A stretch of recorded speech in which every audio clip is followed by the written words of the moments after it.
Good afternoon स्टूडेंटों। जैसे आप लोगों ने कल देखा था, आपको सुधीर सर ने हिंदी और इंग्लिश के कुछ डाउट्स थे वो बताए थे और मैंने आपको कॉमर्स के डाउट बताए थे। आज मैं आपको ये बताने जा रहा हूँ, जो बच्चे यूपी बोर्ड में इंग्लिश मीडियम में पढ़ते हैं उनको हिंदी लिखने में बड़ी दिक्कतें होती हैं। रीज़न ये रहता है उनके साथ कि उनको साल भर इंग्लिश में पढ़ना रहता है और इंग्लिश टू इंग्लिश ही वो कन्वर्सेशन करते हैं, इंग्लिश टू इंग्लिश ही बात करते हैं, पर वो कभी भी अपनी हिंदी पे इम्प्रूवमेंट नहीं करते।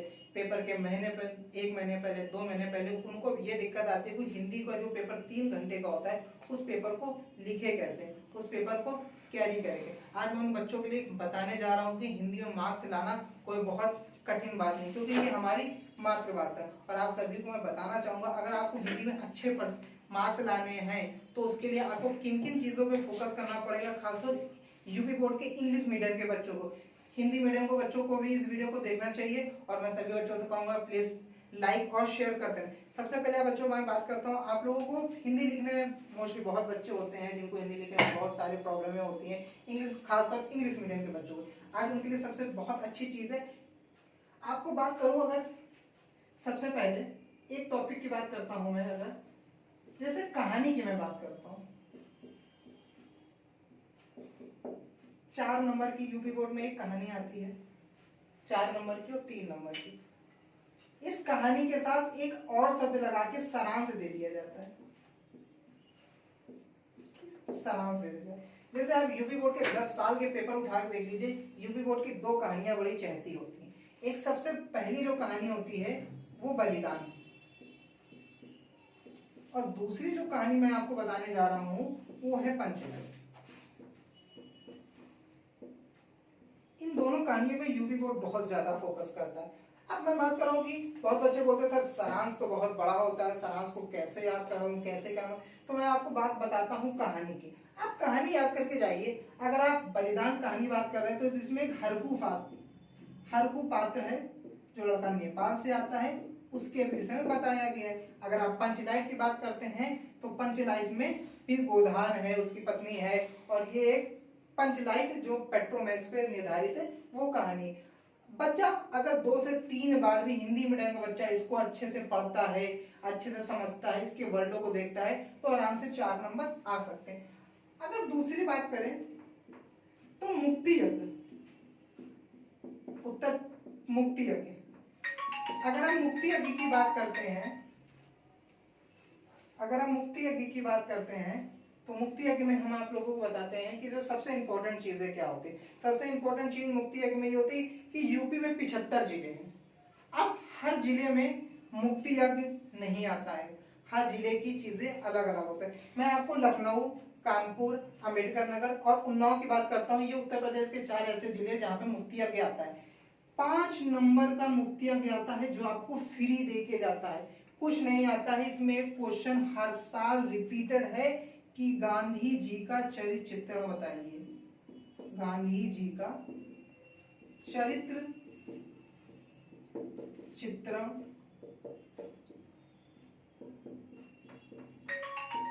बताइए, गांधी जी का चरित्र चित्रण बताइए। कुछ नहीं होता है गांधी जी के चरित्र चित्रण, सिर्फ 5 से 6 पॉइंट है और गांधी जी की कोटेशन है। अगर आपने 4 पॉइंट भी अच्छे से लिखे हैं तो ये मान के चलिए एग्जामिनर आपको 4 नंबर देता। बशर्ते बात ये है कि बहुत सारे बच्चे क्या करते हैं, गांधी जी के विषय में पढ़ लेते। जैसे इसमें सबसे पहला जो पॉइंट आता है वो आता है प्रभावशाली व्यक्तित्व, प्रभावशाली व्यक्तित्व। अब बच्चे गांधी जी का व्यक्तित्व तो लिख देते हैं मगर उसके नीचे कोटेशन दी रहती, बच्चे वो नहीं लिखते हैं।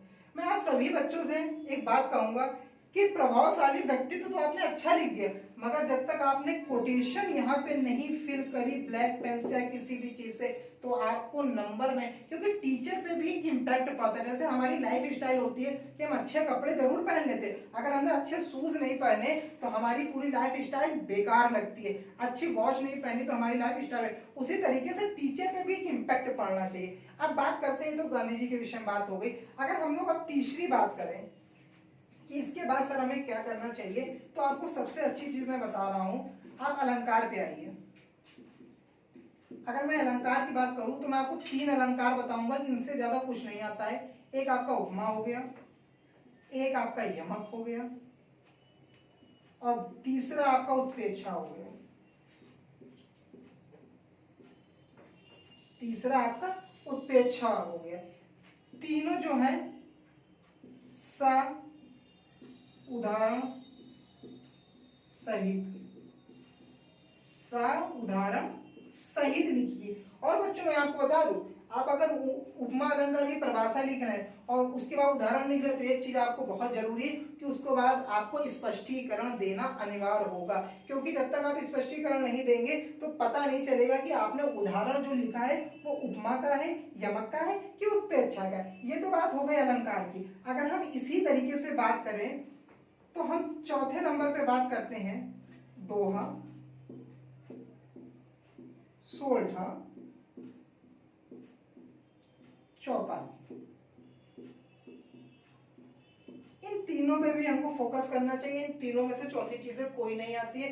दोहा लिखते हैं, दोहा किसे बताना पड़ता है, सोलठा लिखते हैं, सोलठा। हाँ, अगर आप चौपाई लिख रहे हैं तो आपको मात्रा का ध्यान देना बहुत।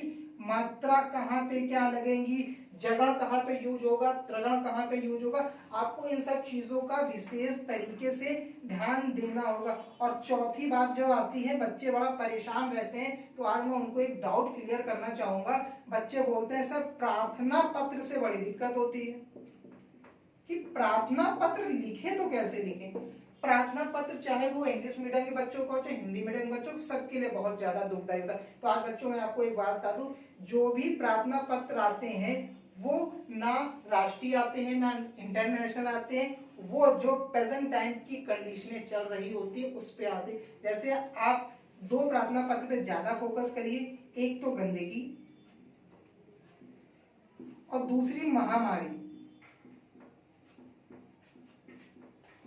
दूसरी महामारी।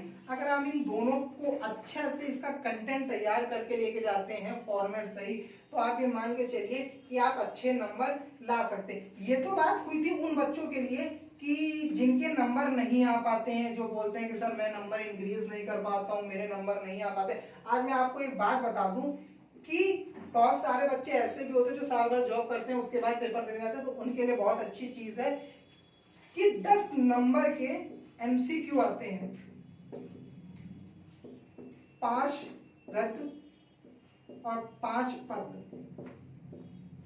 मैं आपको बता दूं कि अगर आप क्वेश्चन बैंक से तैयारी कर रहे हैं और आपने अच्छे से क्वेश्चन बैंक को पढ़ा है, तो ये आपके 5 से 10 नंबर आपके फ्री होते। तो ये तो बच्चे बात थी आज हमारे हिंदी में कि हम कैसे नंबर इंक्रीज करें, कैसे नंबर नहीं इंक्रीज करें। तो बच्चों कुछ नहीं करना होता, हिंदी हमारी मातृभाषा, जैसे हम लोग सब लोग जानते हैं। अगर हम यूपी बोर्ड का पेपर देने जा रहे हैं, इसीलिए आपने हर साल देखा होगा यूपी बोर्ड का पहला पेपर रखा जाता है कि जिससे ये पता चले हम अपनी मातृभाषा के प्रति कितना हम जागरूक हैं, हम कैसे पेपर दे सकते हैं। अब अगर मैं आपको बात करूं तो तीसरा पॉइंट जो हमारा आता है वो हमारा आता है संस्कृत। बहुत सारे बच्चे बोलते थे सर हमें हिंदी नहीं लिखनी आती तो हम संस्कृत कैसे लिखेंगे। तो बच्चे संस्कृत लिखनी नहीं होती है, संस्कृत से हिंदी में ट्रांसलेट करना होता है। संस्कृत का एक पूरा पैरा दे दिया जाता है, आपको उसको हिंदी में ट्रांसलेट करना होता है। कुछ नहीं होता है, एक श्लोक आता है, एक श्लोक आता है और एक पैराग्राफ आता है।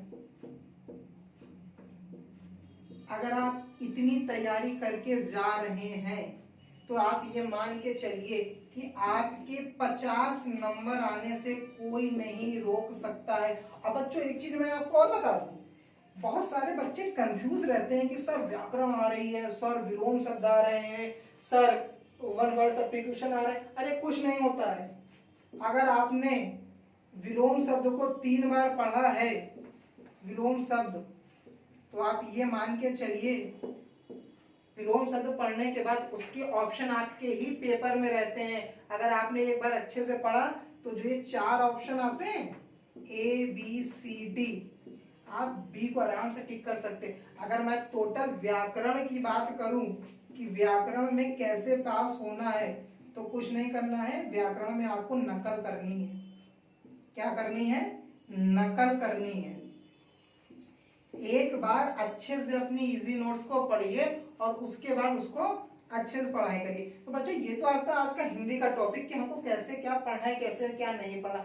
अब जिन बच्चों को ये दिक्कत हो रही है कि सर मैं पढ़ूं कहाँ से, इतने कम समय में कैसे तैयारी करूं, तो आप लोग कमेंट करिए जिस पोर्शन में आपको दिक्कत हो रही है, जिस सब्जेक्ट में आपको दिक्कत हो रही है। आपकी सारी दिक्कतें, सारी प्रॉब्लम सॉल्व करने के लिए मैं और सुधीर सर आपको निरंतर, जब तक आपकी यूपी बोर्ड की परीक्षाएं हो नहीं जाती हैं, आपको अच्छे से अच्छा कंटेंट ला के हम लोग देने की कोशिश करेंगे। बाकी आपके कोई डाउट्स हो, मैथ में हो, कॉमर्स में हो, बीओ में हो, बैंकिंग में हो, ह्यूमैनिटीज में हो, इंग्लिश में हो, किसी भी सब्जेक्ट में हो, आप प्लीज कमेंट करिए। और सबसे पहले बच्चों लाइक और शेयर आप लोग प्रॉपरली करते रहिए। हम लोग आप ही लोगों के लिए इतनी मेहनत कर रहे हैं कि इतना भयंकर कोरोना चल रहा है, कोविड चल रहा है, मगर हम लोग तब भी सब चीजों, क्योंकि हम लोग जानते हैं कि साल भर आप लोग स्कूल गए नहीं है, आप लोग पढ़ पाए नहीं। और स्कूल की पढ़ाई, ऑनलाइन पढ़ाई में बच्चों बहुत डिफरेंसेस होता है, बहुत चीजें ऐसे हैं जो आप लोग की क्लियर नहीं है। तो होपफुल आपको ये वीडियो अच्छा लगा होगा। Please like and share.